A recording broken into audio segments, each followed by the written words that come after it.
மூர்க்க நாயனார் தொண்டைவள நாட்டின் பாலியாற்றின் வடக்கில் அமைந்துள்ள பல ஊர்களில் உள்ள திருத்தலம்தான் திருவேற்காடு. இவ்வூரில் வாழ்ந்து வந்த வேளாளர் குடியில் பிறந்த சிவத்தொண்டர் ஒருவர் அதீத பற்றும் அன்பும் எம்பெருமானின் மீது கொண்டிருந்தார். அவருடைய இயற்பெயர் இன்னதென்று தெரியாமல் அவருடைய குணமே அவருக்கு பெயராக அமைந்தது. அப்பெயரே மூர்க்கர் என்பதாகும். இவருடைய பெயருக்கு ஏற்றவாறு இவருடைய குணமும் மற்றவர்கள் இடத்தில் இருந்து மிகவும் மாறுபட்டு இருந்தது. அதாவது, இவருக்கு விவரம் தெரிந்ததில் இருந்து கங்கை கொண்ட சடைமுடி நாதனின் மீது மிகுந்த அன்பும் பற்றும் கொண்டிருந்தார். திருவெண்ணீற்றனையே மெய்ப்பொருள் என்று கருத்தில் கொண்டு வாழ்ந்து வந்தார்.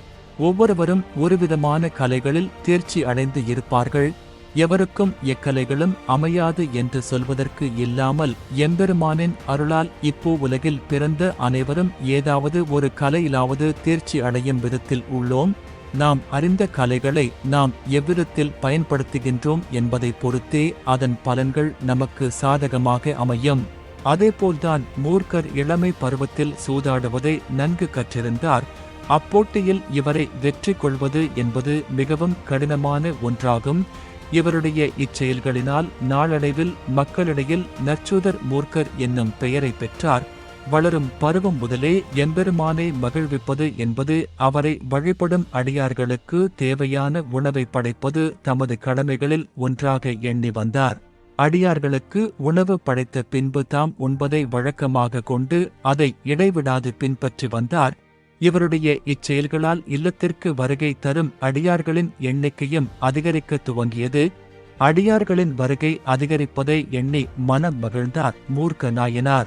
அவர்களுக்கு தேவையான அமுதை படைப்பதில் மிகவும் ஈடுபாட்டோடு செயல்பட்டார். நாளடைவில் மூர்க்கரிடம் இருந்து வந்த செல்வங்கள் குறைய துவங்கின. செல்வம் குறைய துவங்கியதை பற்றி எள்ளளவும் கவலை கொள்ளவில்லை. செல்வம் யாவும் முழுமையாக தீர்ந்தது. ஆனாலும் அவர் தன்னிடம் இருந்த மனைகளை விற்று அவற்றில் கிடைக்கும் பொருட்செல்வத்தை கொண்டு அடியார்களுக்கு உணவு படைக்கும் செயலை மேற்கொண்டார். மனைகளை விற்று கிடைத்த செல்வம் தீர்ந்ததும் தம்மிடம் இருந்த அனைத்து பொருட்களையும் விற்று தமது குறிக்கோளை இடைவிடாது நிறைவேற்றி வந்தார் மூர்க்க நாயனார். இந்நிலையில் வறுமையானது அவரை முழுமையாக பிடித்தது. அதாவது, அவரிடம் விற்று பொருள் ஈட்டுவதற்கு எந்த பொருட்களும் இல்லாத நிலை ஏற்பட்டது.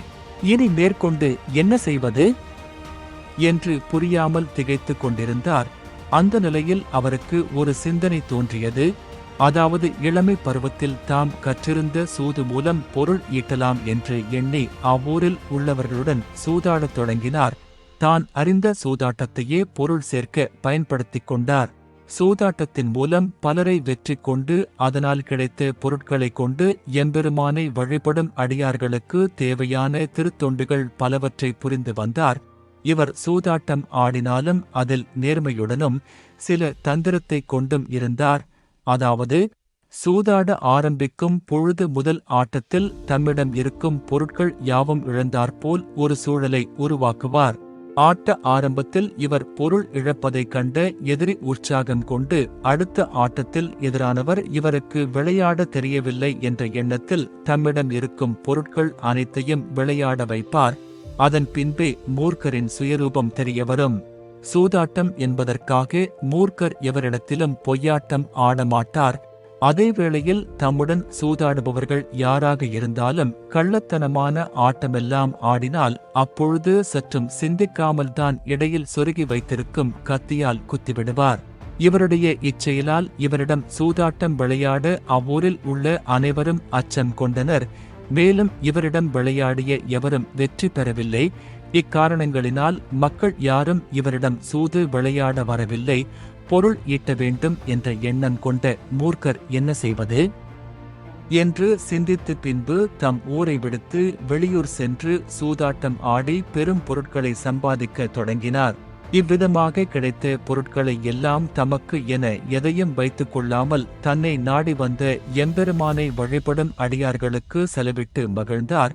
இவ்விதமாக நச்சூதர் மூர்க்கர் இறுதியில் எம்பெருமானின் திருவடி நிழலை அடைந்தார்.